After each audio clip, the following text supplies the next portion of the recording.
நேற்று வந்து ஒரு சம்பவம் நடந்துச்சுல 87வது நாள் ஒரு மிகப்பெரிய சம்பவம் நடந்துச்சு. என்னன்னா வந்து ரயான் வந்து அந்த ஒரு கேம் வச்சாங்கல்ல, அந்த ஃபயர் டாஸ்க்ல வந்து பயங்கரமா வந்து பெர்ஃபார்ம் பண்ணி முடிச்ச உடனே, எல்லாருக்குமே ரயான் வந்து 5 பாயிண்ட் போயிட்டான். நம்ம எல்லாருமே வந்து ரொம்ப கம்மியா இருக்கோம். 3 பேர் 0 பாயிண்ட்ல இருக்கிறோம் அப்படின்னு சொல்லி வந்து ஒரு கேம் ஆடினாங்களா.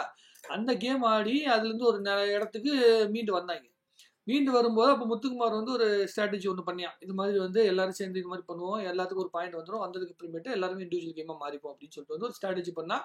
அது ராணுவ வந்து என்ன பண்ணா, சுத்தில கையில் எடுத்துட்டா. அந்த சுத்தில வந்து ராணுவ கையிலேருந்து வாங்கி வந்து அருண் அடிச்சுட்டு அதுக்கப்புறம் முத்துக்குமார் அந்த பேப்பர் சொன்னு முத்துக்குமார் வந்து கேம் விட்டு வெளியே போயிட்டான். இப்போ முத்துக்குமாருக்கு அது மிகப்பெரிய ஹர்ட்டிங்கான ஒரு விஷயமா மாறி போச்சு. அதனால இப்படி ஆகி போச்சுன்னு சொல்லிட்டு அப்ப என்னன்னா அடுத்த நாள் உட்காந்து பேசிட்டு இருக்கும்போது நம்ம ராயன் வந்து சொல்லிட்டு இருக்கேன், இந்த மாதிரி என்னை பார்த்து பயந்து தானே நீங்க இந்த மாதிரி ஆடிட்டீங்க அப்படின்னு சொன்னோடனே முத்துக்குமாருக்கு வந்து அது வந்து ஹர்ட் ஆயிடுச்சு. ஒரு மாதிரி இதாச்சு. உன்னை பார்த்து பயந்து ஆடுற அளவுக்கு நீ ஒன்றும் பெரிய ஆள் இல்லை அப்படின்னு முத்துக்குமார் சொல்லிட்டா.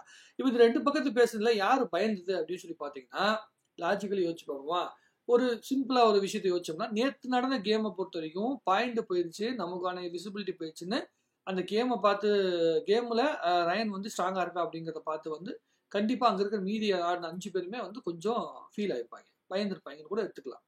ஆனா முத்துக்குமார் வந்து ரயனை பார்த்து இந்த அளவுக்கு பயந்துட்டு ஆடுறாங்க அப்படிங்கிற மாதிரி ஒரு டோன்ல ரயன் சொன்னது வந்து ஹர்ட் ஆனோடனே அதுக்கப்புறம் அந்த பையனே போய் வந்து அது கொஞ்சம் மேக்கப் பண்ணிட்டான். நான் அந்த மீனிங்ல சொல்ல அப்படி இப்படின்னு சொல்லிட்டு. ஏன்னா வெளியே விசிபிலிட்டி வேணும். ஓட்டு வந்து பாத்தீங்கன்னா கண்டிப்பா மிகப்பெரிய அளவுக்கு வந்து பாதிக்கும் அப்படிங்கிறது வந்து பாத்தீங்கன்னா தெரியும் ரயனுக்கு.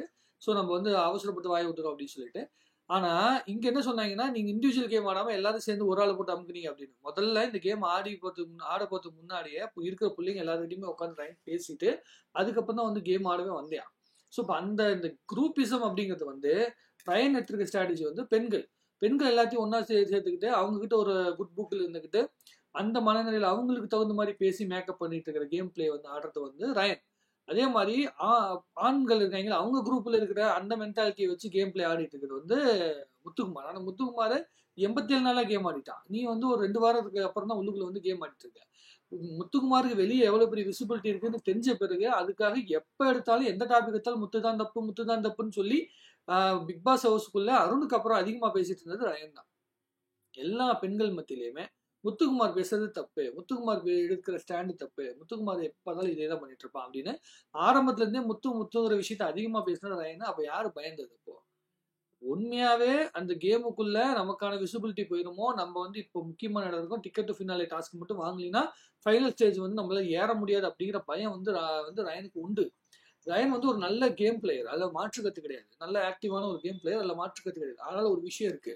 ஆனா ஆக்டிவா இருந்தாலுமே ஓட்டு வாங்கலைன்னா போய் நீ மேல நிக்க முடியாது. கண்டிப்பா பெரிய அளவுக்கு வந்து சாதிக்க முடியாது. ஸோ இப்போ ஓட் பர்சன்டேஜ்ல ஆட்டோமேட்டிக்கா வந்து 2 பேரும் உள்ளுக்குள்ள போறதுக்குண்டான இடத்துக்குள்ள இருக்கிறாங்க, முத்துக்குமார் ஆகட்டும் சவுந்தர்யா ஆகட்டும். ஏன்னா ஆல்ரெடி அவங்க ஒரு பேஸை கிரியேட் பண்ணி வச்சிருக்காங்க. அந்த குரூப் வந்து அவங்களுக்கு கண்டிப்பா வந்து அதுக்கு உண்டான சப்போர்ட் இருக்கும். ஆனா அதை தாண்டி ரயனுக்கு வந்து ஓட்டு போடுவாங்களா, வெறும் வந்து டாஸ்க் நல்லா ஆடிட்டு இருக்கான் அப்படிங்கிறதுக்காக மட்டுமே ஓட்டு போடுவாங்களா அப்படின்னா அதுக்கு ஒரு பாயிண்ட் இருக்கு. என்ன பண்ணணும், இதுக்கு முன்னாடி ஆடின கேம் ரயன் வந்து இதுக்கு முன்னாடி முத்துக்குமாரை பத்தி பேசினது எல்லாத்தையுமே மக்கள் மறக்கிற அளவுக்கு ரயன் வந்து பர்ஃபார்ம் பண்ண மட்டும்தான் ரயனை வந்து பார்ப்பாங்க. ரயனை வந்து பார்த்து இந்த டாஸ்க்குள்ள வந்து பயங்கரமா ஆடியன்ஸ் வந்து என்ன சொல்றதுன்னா, ரயனை வந்து ஒரு பயங்கரமான பிளேயரு, முத்துக்குமாரோட பயங்கர ஸ்ட்ராட்டஜிஸ்ட் அப்படிங்கிற மாதிரி பேசணும். அந்த ஒர்க் ஆல்ரெடி நடந்துட்டு ஆன்லைன்ல பேசிட்டு இருக்காங்க. ரொம்ப பயங்கரமாலாம் வந்து பார்த்தீங்கன்னா ட்விட்டர்ல வந்து ரயனுக்கு பயங்கரமா சப்போர்ட்லாம் பண்ணிட்டு இருக்காங்க. அது ஒரு பக்கத்து போகுதுன்னு வைங்களேன். ஆனா இன்னொரு விஷயம் தெரிஞ்சுக்கணும், ஒரே ஒரு சின்ன விஷயம் தான் முத்துக்குமாருக்கு ஒரு பெரிய நெகட்டிவான ஒரு இடத்த நோக்கி நகர்ந்திருக்கு. என்னன்னா இது மாதிரி கேம் ஆடும்போது இந்த பாயிண்ட் இல்லாம தோற்று போகும்போது ஒரு ஸ்போர்ட்ஸ் மேனுக்கு என்ன இருக்கும்னா, நம்ம தோத்துட்டோம்னா அது ஒரு மிகப்பெரிய பெயின்ஃபுல்லா இருக்கும். ஒரு பையன் கபடி பிளேயர் அப்படிங்கறனால கேம் ஆடிட்டு இருக்கும்போது தோத்துட்டான்னா அது ஒரு மாதிரி முத்துக்குமார்னால அதை அக்செப்ட் பண்ணிக்கிற மனநிலை வந்து இல்லை. முத்துக்குமாரோட மிகப்பெரிய வீக் பாயிண்ட் அக்செப்டன்ஸ் வந்து ரொம்ப லேட்டா வருது. அந்த அக்செப்டன்ஸ் வரதுக்கு முன்னாடி இருக்கிற எல்லாத்துட்டையும் போய் அது வந்து இல்லைன்னு சொல்லி அவங்கள நம்ப வச்சு தனக்கு அந்த அக்செப்டன்ஸ் வர வரைக்கும் முத்துக்குமார் பேசிட்டே இருக்கான். அதுதான் முத்துக்குமாரோட மிகப்பெரிய வீக் பாயிண்ட் இப்ப இருக்க சூழ்நிலையில. மற்றபடி பழைய முத்துக்குமார்னு அப்படி கிடையாது. தோத்துட்டோமா சரி அடுத்த கேம் பாப்பையா போயிட்டே இருப்பையா அப்படின்னு நகர்த்திட்டு போறோம். அந்த இடத்த நோக்கி நகர்த்த முடியாத அளவுக்கு வந்து பாத்தீங்கன்னா அந்த இடம் வந்து மாறிட்டே இருக்கு. ஏன்னா ஒவ்வொரு நாட்கள் தாண்ட ஒவ்வொரு 10 நாட்கள் தாண்ட நம்ம என்ன பேசுறோம், என்ன மாதிரியான ஸ்ட்ராட்டஜி எடுக்கிறோம் அப்படிங்கிறதே நமக்கு தெரியாத அளவுக்கு நம்மளோட மைண்ட் செட் மாறும். இதுதான் இங்க நடந்துட்டு இருக்குது. அதுதான் முத்துக்குமாருக்கு இந்த இடத்துல ஒரு பாதிப்பான இடத்தை நோக்கி நகர்த்திட்டு இருக்குது. அதை வந்து சரியா புரிஞ்சுக்கிட்டு இப்ப நகர்த்திட்டு இருப்பாங்க நினைக்கிறேன். இன்னைக்காச்சும் ஒழுங்கா கேம் ஆடி அதை மீட்டு கொண்டு வருவாங்களா இல்லையாங்கிறத பொறுத்து இருந்து பார்ப்போம். ஆக இப்போதைக்கு இந்த வாரம் இந்த டாஸ்க் வாரத்துல ரயனுக்கான நிறைய பாசிட்டிவான இம்பாக்ட் வந்து நடந்துட்டு இருக்கு. முத்துக்குமார் வந்து இது மூலமா தான் ஃபைனல் ஸ்டேஜ் ஏறணுங்கிற அவசியம் இல்லை. இருந்தாலும் ஒரு ஓட் பர்சன்டேஜ் இன்னும் இன்க்ரீஸ் பண்ணணும். ஏன்னா ஃபைனல் ஸ்டேஜ் போய் கிடைச்சிட்டா மட்டும் போதாது, அந்த இடத்துல நமக்கு ஓட்டு வரணும் அப்படிங்கிற அளவுக்கு ஒரு அழுத்தத்தை வந்து கொடுக்கணும். சௌந்தர்யாவே பெரிய எஃபோர்ட் போடுற சூழ்நிலை தான் இருக்கு. நேற்று சௌந்தர்யா போட்டு எஃபோர்ட் பார்க்கும்போது கூட ரொம்ப நல்லா தான் இருந்தது. என்ன கேம் ஆடுறாங்க, எப்படி ஆடுறாங்க, எப்படி பாயிண்ட் வருதுங்கிறதுலாம் முக்கியம் கிடையாது. ஆனால் அந்த எஃபோர்ட் வந்து மக்களுக்கு தெரியுதா இல்லையாங்கிறது தான் முக்கியம். அது எல்லாத்துக்கும் தெரிய ஆரம்பிக்குது. இதுல என்ன பயங்கரமான ஆச்சரியமான விஷயம்னா வந்து அருண் தான் பயங்கர நெகட்டிவா இருக்கும். எல்லா இடத்துலயுமே அருண் வந்து ஒரு நெகட்டிவான போர்ட்ரேலாம் வந்துட்டு இருப்பாப்ல, ஏதாவது வாய் விட்டுருப்பாப்ல. ஆனா இந்த வாரம் பாத்தீங்கன்னா இந்த டாஸ்க்ல அப்படியே அருண் அப்படியே ஸ்பேஸ் ஒதுக்கிட்டு நல்ல ஒரு பாசிட்டிவ் இம்பாக்டுக்குள்ள போய் மாட்டிட்டு இருக்கிற மாதிரி நமக்கு தோணுது. இது எப்படி நடக்குதுங்கிறத பொறுத்து வந்து பார்ப்போம். என்னை பொறுத்த வரைக்கும் இது நல்லா தான் போயிட்டு இருக்குது இன்னைக்கு. இது இன்னும் பெரிய அளவு போகுமா அப்படிங்கிறது வந்து தெரியல.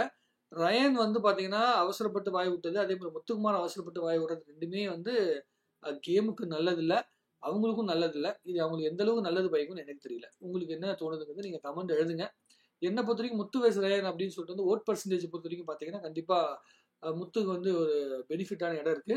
ரயன் வந்து பார்த்தீங்கன்னா ஒரு நல்ல பிளேயர், முத்துவோட திறமையான பிளேயர் அப்படின்னு சொல்லி பார்த்தீங்கன்னா மென்டலி கிடையாது, பேச்சளவில் கிடையாது. ஆனால் வந்து டாஸ்க் அளவில் வந்து ரயன் ஒரு நல்ல பிளேயர். அது வந்து கண்டிப்பாக அதை வந்து யாரும் மறுக்கவே முடியாது. அதை மறுத்தோம்னா நம்ம வந்து என்ன சொல்றது, நியாயமே பேசுறோம் அப்படின்னு நம்ம சொல்லிக்கவே முடியாது. அதுதான் இப்போதைக்கு நம்ம சொல்றது. ஓகே, அவ்வளவுதான். எனக்கு பொறுத்த வரைக்கும் இந்த முத்துவேஸ் ரயன் அப்படிங்கிறது இந்த ஒரு வாரம் தான் தாண்டும் அப்படின்னு நான் நினைக்கிறேன். இதை தாண்டி எந்த அளவுக்கு போறாங்க அப்படிங்கிறது பொறுத்து பார்ப்போம். உங்களுடைய கருத்துல கமெண்ட் எழுதுங்க, இன்னும் நிறைய பேசுவோம்.